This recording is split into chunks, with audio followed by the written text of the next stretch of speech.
Welcome back, guys. We have part 3 of Napoleon in Italy. All right, so part 1 and 2, we just saw the demonstration of wit, talent, anything above when it comes to military strategy by Napoleon.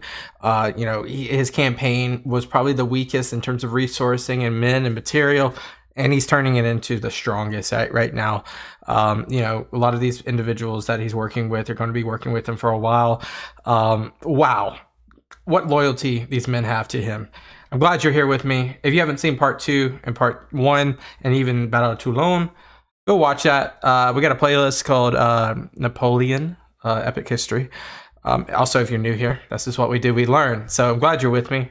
Subscribe if you haven't already. And let's jump in to the Battle of Bassano. In 1796, at the height of the French Revolutionary Wars, a young French general took charge of a ragged, demoralized army in northern Italy. It was his first command.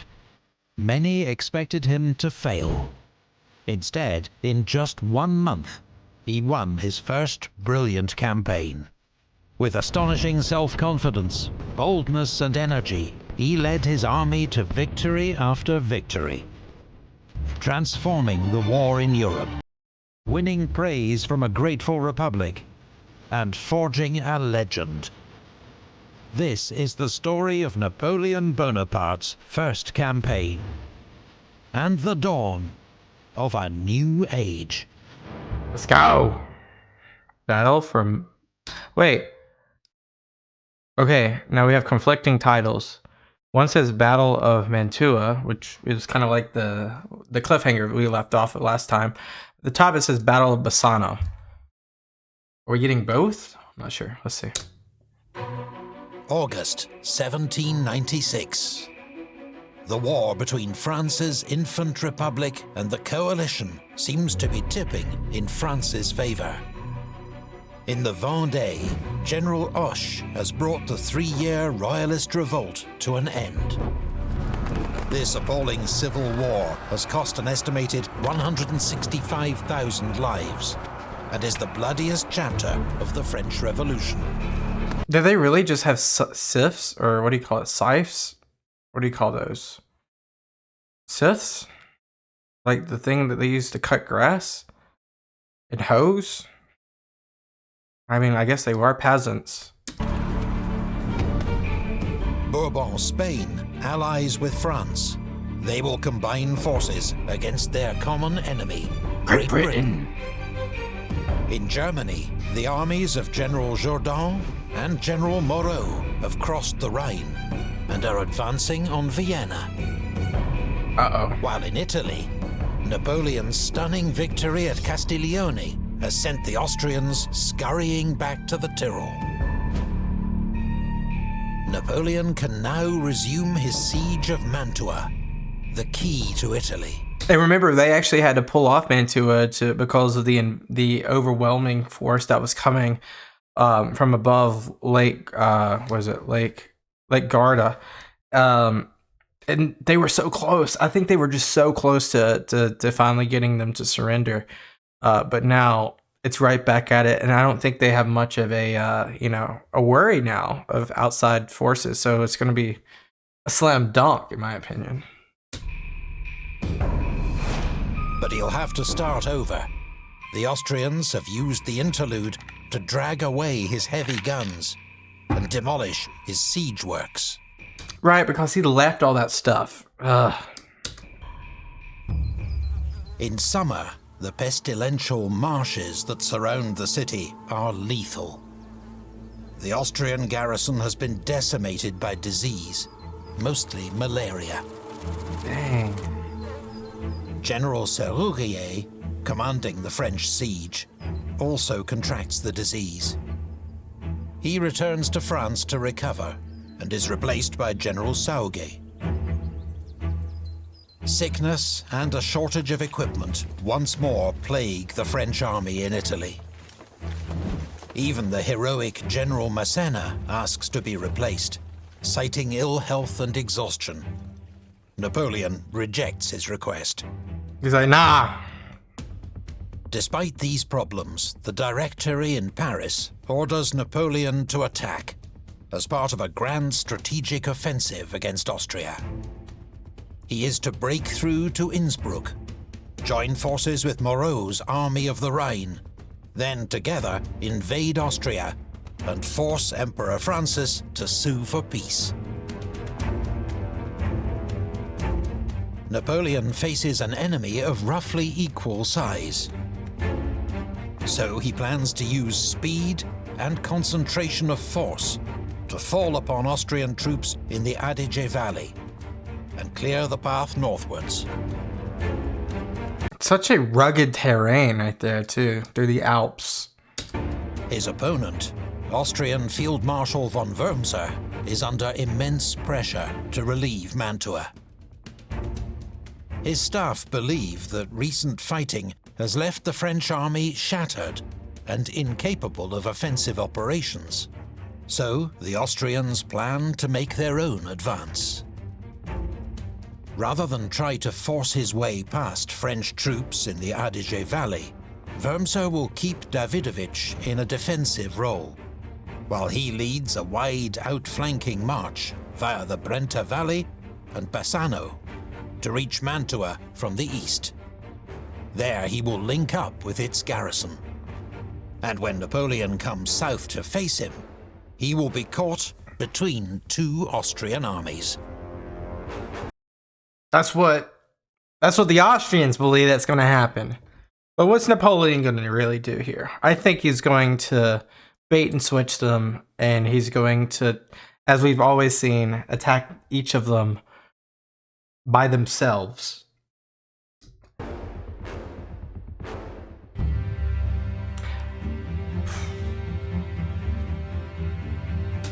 I doubt if Bonaparte had had a command of the Austrian forces, he could have contrived it better for his own purposes. So basically, he's saying, I got what I got. He's making excuses. He's basically saying, if he was on our team, nothing would have really. It's not Napoleon. It's the resources. It's the French people that are better than us holistically. He's blaming the administration basically.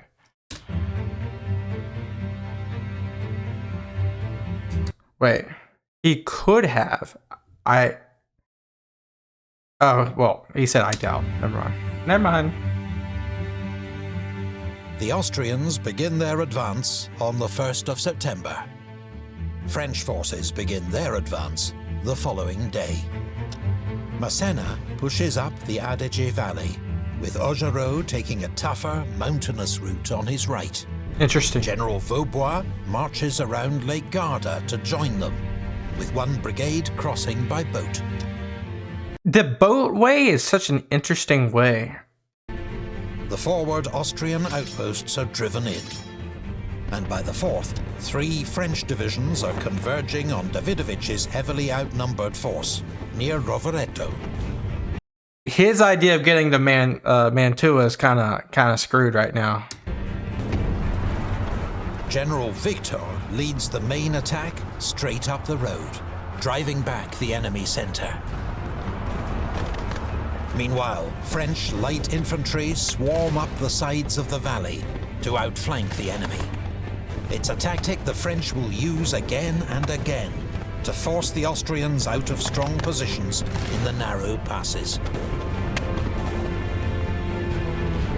The Austrians are driven up the valley towards Davidovich's main camp at Caliano. As Napoleon remarks, this position should have been impregnable.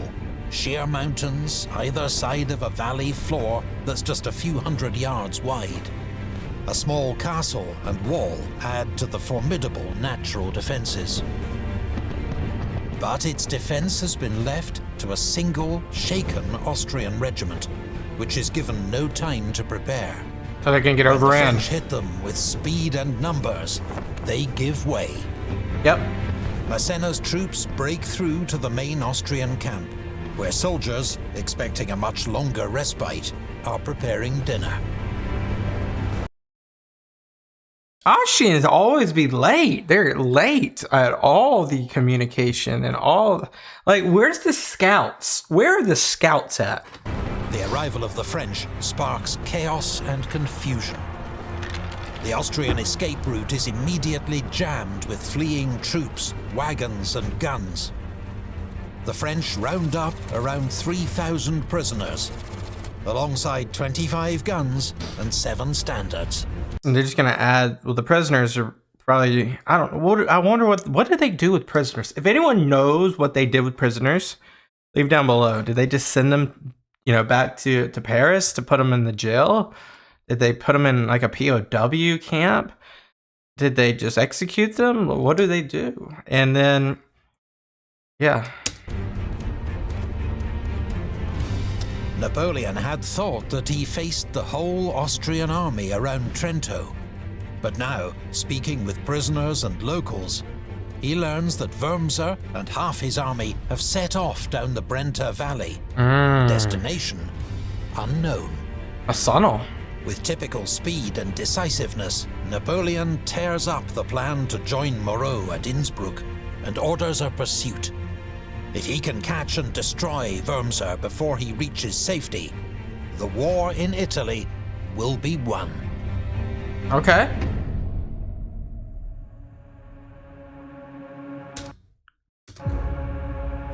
On the 8th, I shall be at Bassano. If the enemy waits for me, it will be a battle which will decide the fate of the whole country. Okay.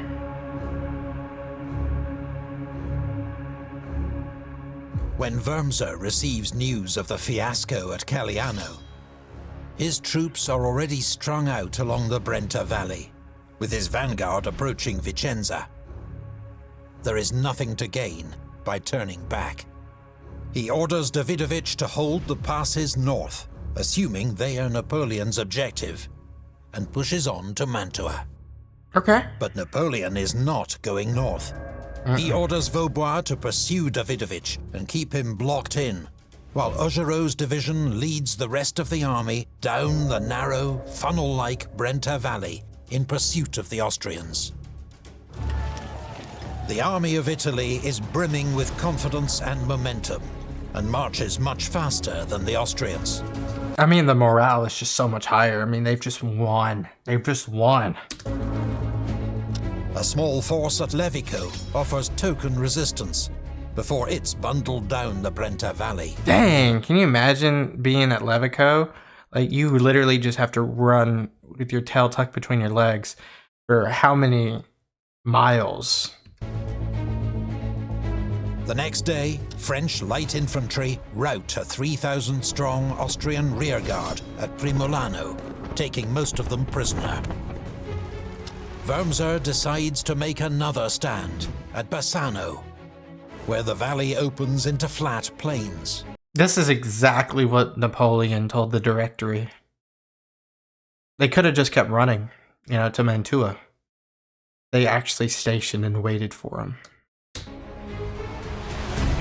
With Colonel Lannes leading the charge, the Austrians are driven back, then chased into town by Murat's cavalry. Amid panic, chaos and blocked roads, the French take another 2,000 prisoners, including an Austrian general and 30 guns. 400? Oh my god, they're just routing these people. It's over. It's over. Wurmser is in disarray, down to 12,000 men, outnumbered 2-1, with part of his force retreating in the wrong direction towards Trieste. Gotta love that. Bro's going the wrong way. His only hope is to reach Mantua. No, it's not. The two armies are in a foot race. But for the first time in the campaign, Austrian soldiers outmarch their exhausted French counterparts.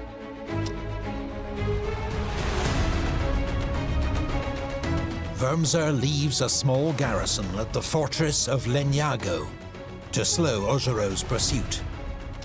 Forging ahead, Massena manages to block the Austrians' path at Chiré. I was about to say, I can see Sahuge coming off Mantua right there. That's that French flag right there. I'm wondering if they're going to push to Castellero and hold there to block Wurmser. Rare. But General Ott makes a determined attack and clears the road, taking 700 French prisoners and 7 guns. Dang.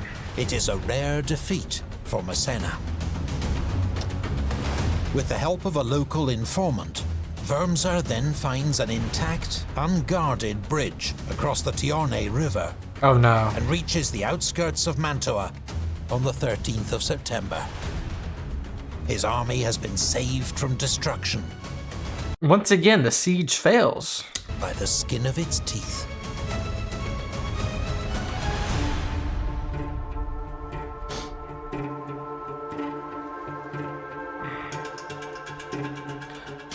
What soldier could fail to admire the gallant old Wurmser, never depressed by defeat, who, having been hunted from the Brenta to Mantua, now stood in front of the garrison, determined to cut his way back. Well, he's kind of stuck now. He's kind of stuck. Like, you know, previously he's always been able to like flee, go up, like return north, but now he's kind of surrounded. So now he's got to literally, it's fight or perish at this point.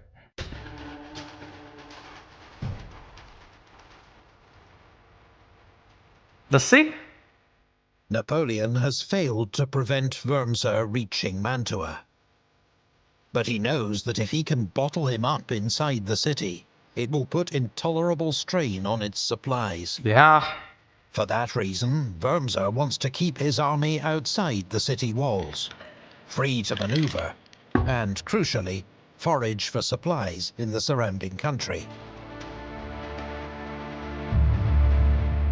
The next morning, as Augereau accepts the surrender of the Austrian garrison at Legnago, Massena tries a surprise attack at Due Castelli. But it's overambitious. His men have not had time to recover from their long march, and the Austrians fight bravely. The following day, Napoleon launches a much larger, coordinated attack. Here we go. Sauge's division advances on the right. His troops are soon in heavy fighting with Ott's brigade, around the Villa La Favorita. Augereau's division, under temporary command of General Bonne, advances along the Mincio River, trying to turn the Austrian right flank. When Wurmser sends reserves from his centre to strengthen both flanks, Massena's concealed division launches its attack. Concealed by the wood, maybe? Victor and Rampont lead the way with their veteran demi-brigades. Austrian cavalry hurl themselves at the French, but are beaten off. Heavy fighting rages on the outskirts of Mantua for much of the afternoon. Finally, Wurmser's centre begins to crumble. What's Wurmser doing? He's just chilling. He better move. And the French take San There you Giorgio. go. Much of the Austrian right wing is cut off. Many are forced to surrender, while others flee into the lake. With the Austrian line shattered, Wurmser orders his men to fall back to the safety of Mantua's citadel. Yep. Which is like a fortress, if you didn't know.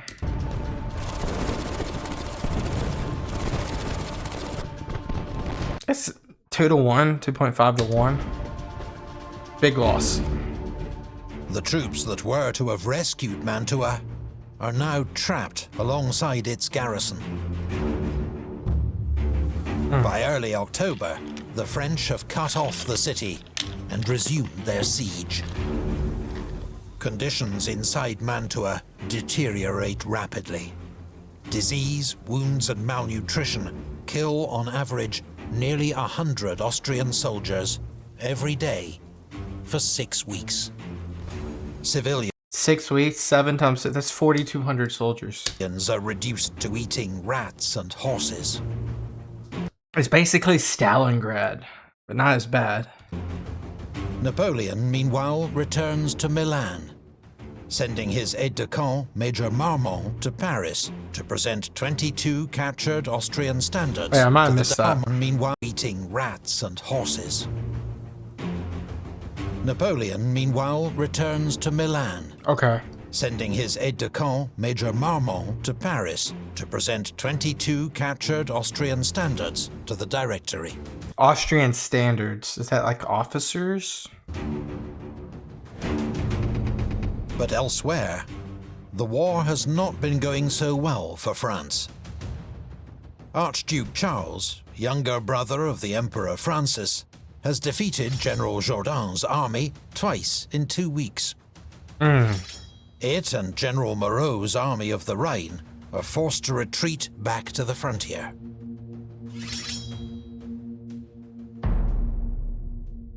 These setbacks mean Napoleon will get very few of the reinforcements he's so urgently requested. 3K versus 25? Uh-oh. He and his men are exhausted. Many of them are sick. They must contain an enormous and increasingly desperate garrison in Mantua, with the certain knowledge that the Austrians will try again soon to save the city.